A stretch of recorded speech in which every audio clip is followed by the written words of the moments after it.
welcome back in the flesh, I should say. Yeah, pretty well. Look, Jess, I know we're not supposed to have favourites, but this one wins gold medal, I think, for the best talk title today. Podiums, Platforms and Performance, Building Australia's Paralympic Legacy. Powerful title. Indeed. Yeah.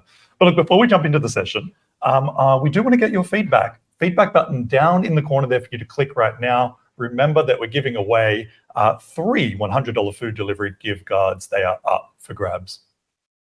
Yeah, next up on stage, we have Tommy Pollock, Head of Client Services from Razorfish, as well as Brendon Harrington, General Manager, Brand, Marketing and Digital from Paralympics Australia.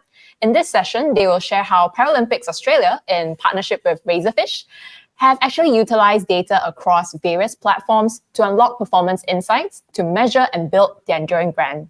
Over to you, Tommy and Brendon. Good afternoon, everyone. It's an absolute pleasure to be here talking with you all today. My name's Tommy. I'm Head of Client Services at Razorfish. We're a marketing agency that specializes in using the latest innovations in data and tech to deliver great marketing and customer experience results for brands. We've had the absolute privilege to be working with Paralympics Australia to help them create the marketing, data and technology capabilities that will support them to continue to grow and build Australia's Paralympic legacy. I'm fortunate to be co-presenting today with Brendon, the visionary at Paralympics Australia, who is leading this. Today you'll hear from us 3 things. 1, Brendon's going to give a flavour of the PA story so far, their purpose, where they're focusing, and why it matters for our society. 2, we'll then talk about Paralympics Australia's vision for the future and what that means for their marketing, data, and technology vision. And then 3, how we're tackling that ambition, what the roadmap is, and a peek behind the curtain on a couple of the specifics of what we're building. But first, over to Brendon. Thanks, Tommy. Hi, everyone. I'm Brendon Harrington, the General Manager for Brand, Marketing and Digital at Paralympics Australia. Today we're going to talk a bit about Paralympics Australia, our purpose, and I guess how we're bringing it to life through brand, marketing, digital, and all of that stuff. So at its core, Paralympics Australia is the National Paralympic Committee for Australia, and what our main goal and purpose is to deliver a team to both the winter and summer Paralympic Games. So, for example, in Paris, we delivered a team of 160 athletes across 17 sports of the 22 that were competed in at Paris, and amongst that, we also have a team that behind the team of around about another 150 odd administrators, performance coaches, nutritionists, and support team generally, who are all there to make sure the athletes can compete at the highest level on the world stage. Amongst that, there's the big job of clothing, feeding, and in some cases housing, and just because there's out of village accommodation required for athletes, and also just having things like ice baths and all of those sorts of stuff. So that's I guess at its core, our main job in terms of getting a team over to Paris and then competing, and then helping them succeed as much as they to the highest level. But I guess our purpose is a little bit bigger than that as well. So basically, we exist to lead Paralympic sport and create a more inclusive world. And ultimately, we lead the Paralympic movement in Australia.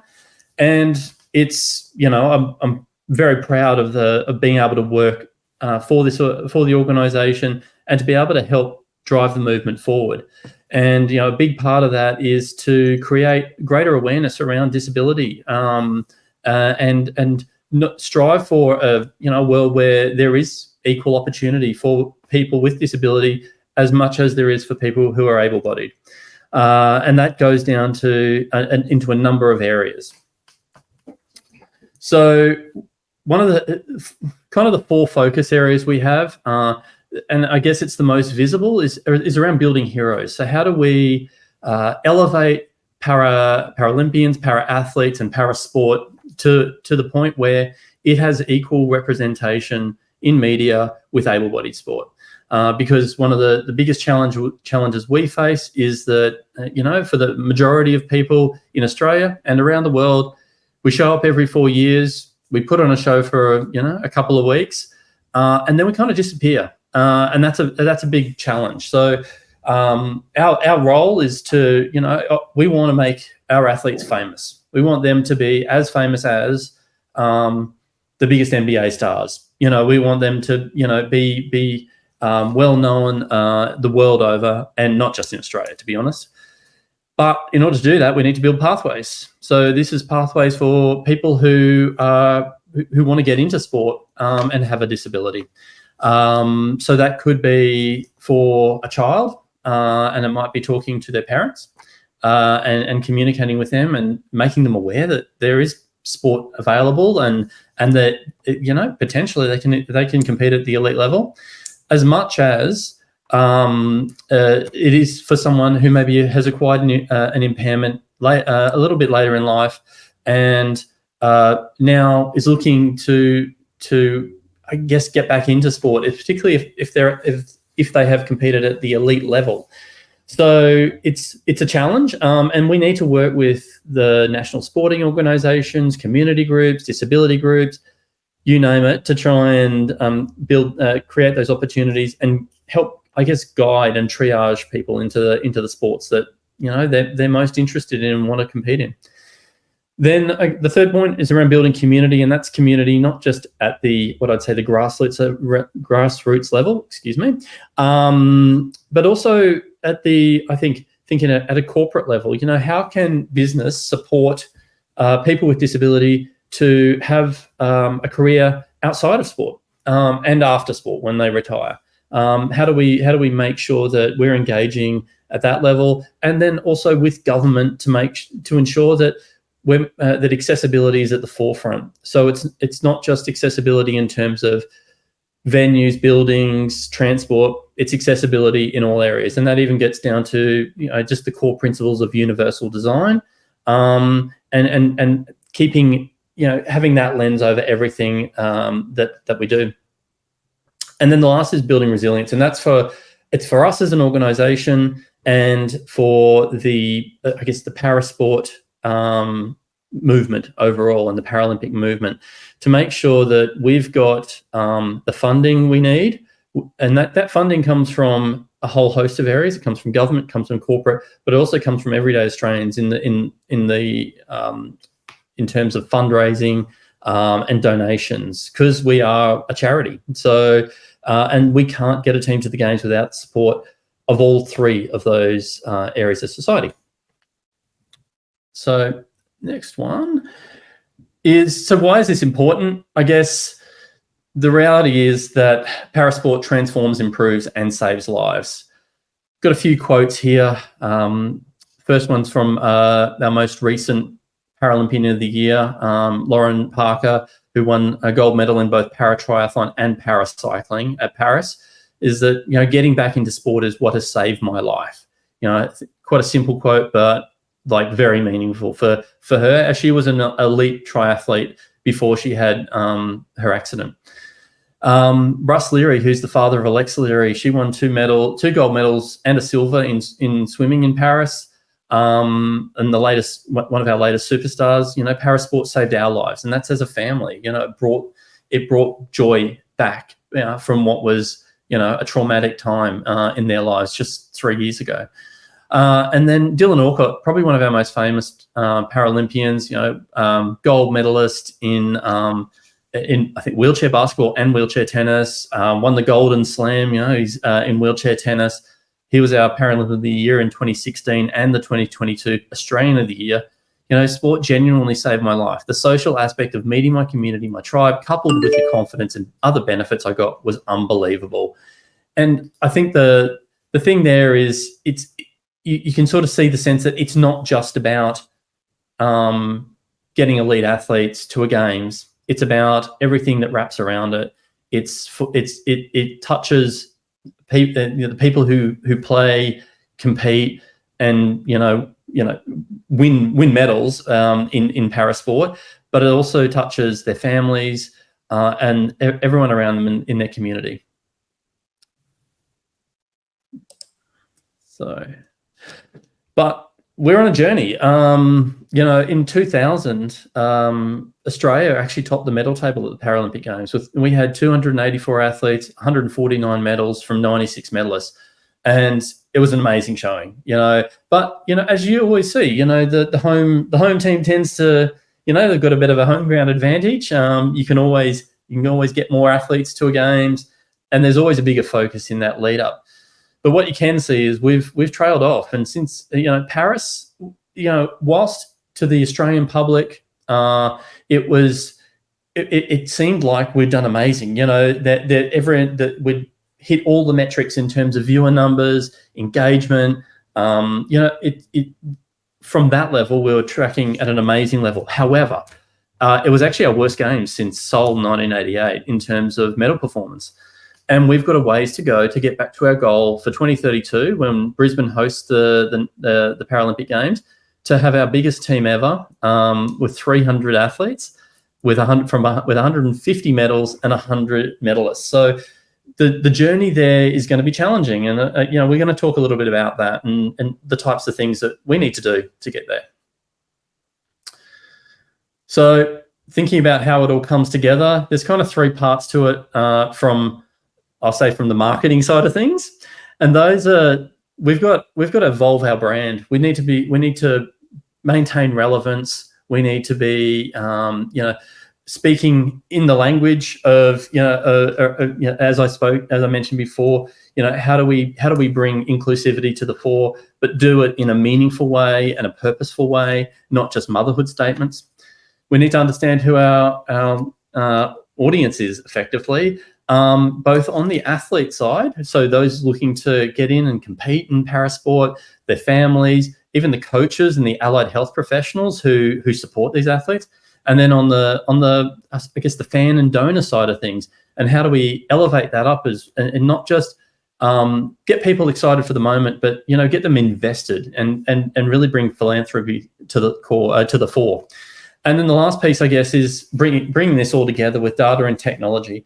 One of the things that I always sort of say is that we kind of put things together with a bit of sticky tape and string sometimes, but the reality is we need to transform our organisation with technology at the core, so that we can do more with what I would call a small but mighty team, and drive punch above our weight. Because ultimately our ambition is to become the most digitally led and data-informed National Paralympic Committee in the world. Back over to you, Tommy. So how do we make that ambition happen? We were obviously absolutely buzzing when Brendon set us that challenge, and our first job was to build upon that with what are the tangible business outcomes we will deliver via that ambition. So with Brendon and the team, the targets we defined were how do we, 1, attract and nurture athletes to meet medal targets at LA 2028 and Brisbane 2032. 2, how do we deliver high-performing fundraising and donor programs? 3, how do we grow our marketable fan base? And 4, how do we communicate with people in a way that's meaningful and relevant to them? Then underpinning this, crucially, what are the data and tech capabilities we'll deliver to support those objectives? We landed on unified business reporting that fuels even smarter decision-making across the organization. Number 2, advanced segmentation and predictive modeling that helps us better understand our current and potential donors and target our marketing efforts to them more effectively. Number 3, personalized digital journeys for our donors and future athletes that drive more fundraising dollars and better recruitment outcomes. And 4, a data-fueled digital advertising setup that uses precision targeting to help take our ad dollars further. Many of us will have seen how transformation programs like this can go wrong. Months of build with no impact, platforms that are outdated by the time they're finished, business cases that aren't delivered upon. Avoiding those traps are, of course, crucial in any industry. But here we're talking about a not-for-profit with tight budgets where resources are precious and the impact we're aiming for goes far beyond revenue. So our principles for how we prioritize and sequence the work are critical.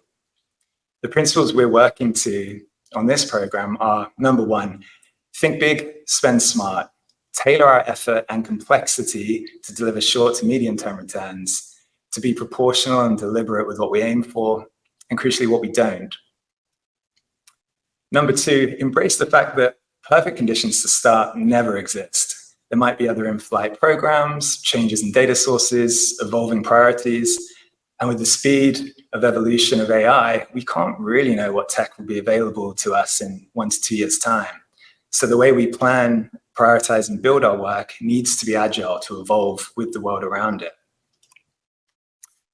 Foundations with impact. Yes, there's going to be new plumbing to build, but those first pipes have to be unlocking business outcomes early, getting working tooling in the hands of our marketers, rather than just being some technology masterpiece. And given the pace of change, we need to build in a modular, future-looking way that's able to pivot to bring on the best of new breed technology as the world moves forward. Now we're going to change gears and give a mini tour of 2 of the specific things we're building on this program to try and bring it to life for everyone. So firstly, return on investment for athlete acquisition. Many of us who have worked in marketing or sales will be deeply familiar with working with a cost per acquisition or return on ad spend metric. And solving the attribution challenges that brings can be hard enough in any industry.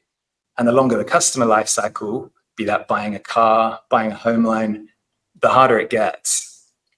But the challenge Brendon has set us here is, how do we measure the acquisition cost of a gold medal? Now, when we think about the journey of an athlete, it can be over years. This could be someone who comes into contact with Paralympics Australia as a child through a schools program or a community event, through an allied health provider, or through our advertising efforts. Then as they move into the pathways, there's going to be the ongoing investment as the athlete gets nurtured through the pathways programs and progresses through their career. Then finally, in the later years, as they compete at games or they make the podium. And then what we're building will bring together this whole lifetime of history and translate that into metrics and insights that help us to find more future superstars and deliver on our podium ambitions.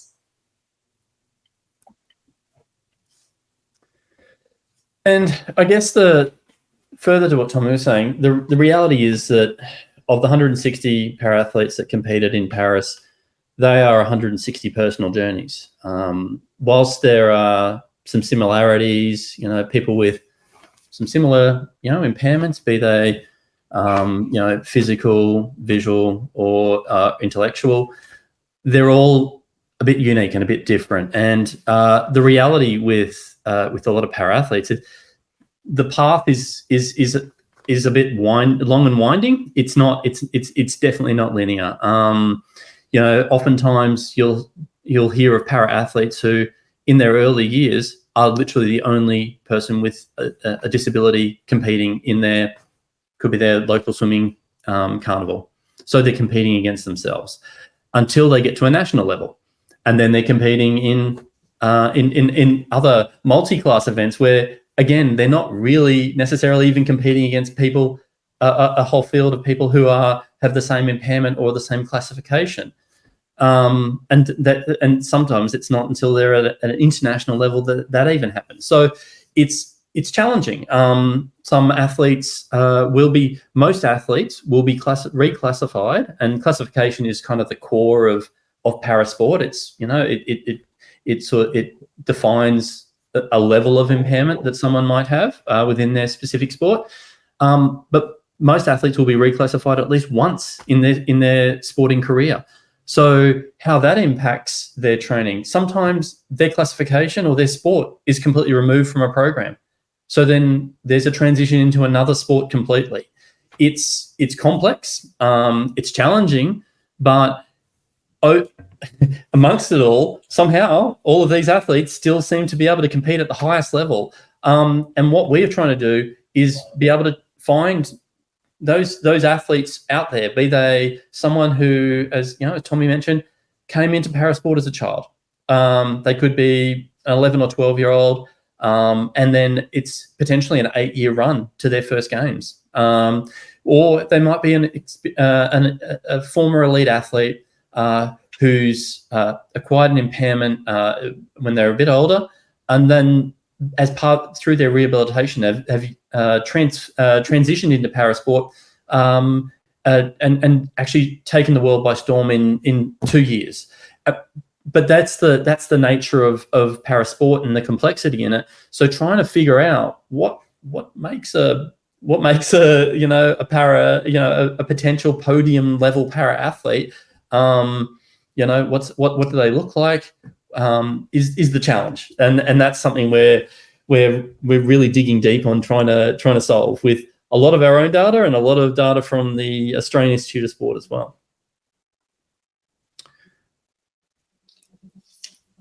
So we focus on the athlete side and how we try and create a data asset that spans the whole of their lifetime and career. Now for our second little deep dive, we're moving into the fundraising side.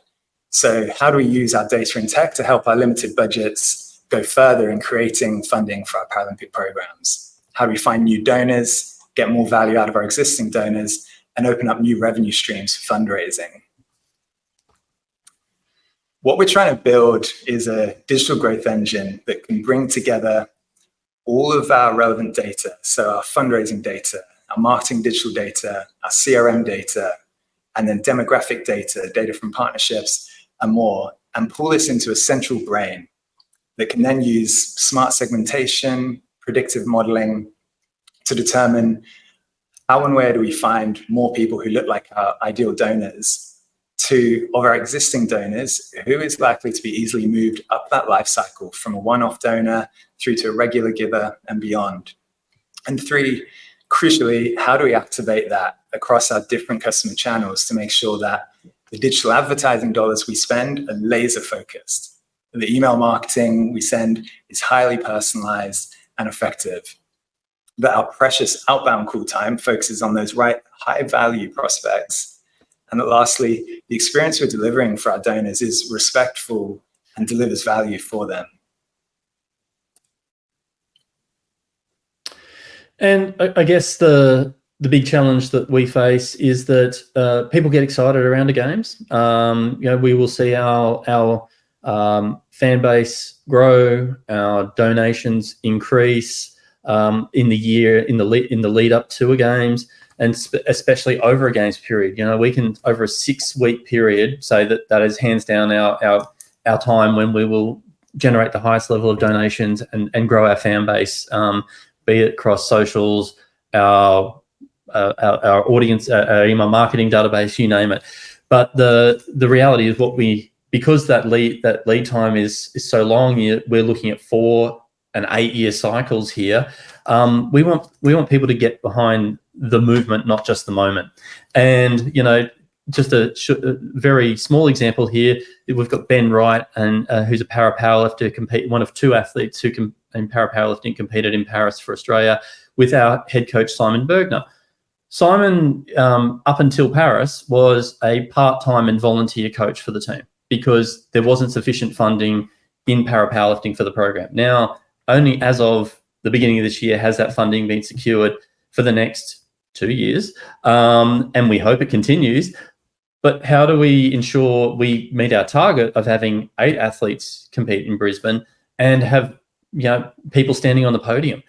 The reality is we need 15 to 20 athletes who are categorized in the sports system, who are podium potential athletes. So when you bring it all back, and then in order to get that many, you need to go even wider in terms of driving awareness, opening up greater opportunities, and all of that comes ultimately with funding and money. So we need our casual fans and donors. We need our serious supporters, but we also need those invested philanthropists. And so how do we find those people? And that's kind of the challenge on in terms of pulling people all the way through, because oftentimes that large donor starts off with donating $100, and then they can donate hundreds of thousands over the course of their lifetime with us. So where to from here?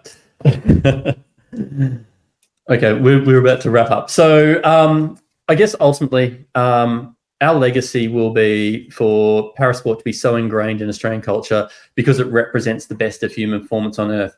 And if I go back to my teens and think about, you know, my favorite sports stars that I had on my walls when I was a kid, you know, by 2032, Australian kids will have posters of their favorite Paralympians on their bedroom walls. And we won't really know the impact we have, the true impact we'll have with this program, probably until that time, which is both scary and exciting. But I think that's the challenge we've set ourselves, because I think ultimately, whether we ultimately get to understand the true cost of a gold medal or not, we're going to change a lot of lives along the way. So we'll see you in Milano Cortina 2026 for the Winter Games. Thank you very much. Brendon and Tommy, thank you so much for that. Look, Razorfish and Paralympics Australia bringing a new meaning to ROI, essentially. Look, while the rest of us are still wrestling with how to figure out our customer acquisition costs, I love that you are indeed well ahead of the game, putting forward a formula for cost per acquisition of a gold medal. Indeed. I love it indeed. All the best to the athletes in 2026. It's time for our next session.